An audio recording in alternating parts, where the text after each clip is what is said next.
আসসালামু আলাইকুম। আপনাদের সবাইকে আমি সালাম জানিয়ে শুরু করছি আজকের এই ভিডিওটি। আজকে আমি আপনাদেরকে খুব সহজ একটি রেসিপি লাউ ভাজি করে দেখাবো।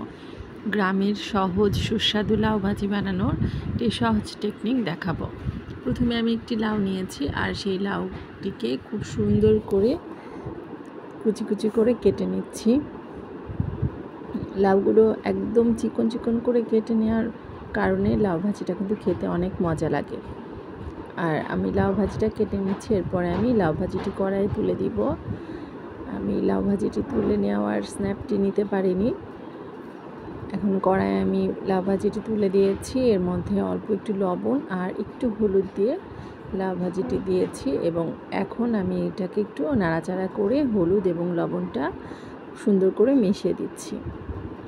আর লাউ ভাজিতে আসলে কোনো পানি দিতে হয় না, এটা আপনা আপনি পানিটা বের হয় যখন চুলার হিটটা একটু বাড়ানো থাকে, তখন লাউ থেকেই পানিটা ছাড়ে আর এই পানিতেই মূলত লাউটা সিদ্ধ হয়ে যায়।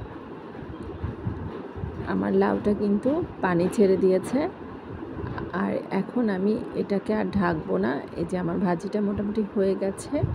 10 মিনিট পরে আমি এখন একটু নাড়াচাড়া করে দিব। যে পানিটা বের হয়েছে জাস্ট এই পানিটা একটু শুকানো পর্যন্ত আমি লাউ ভাজিটা নাড়তে থাকবো।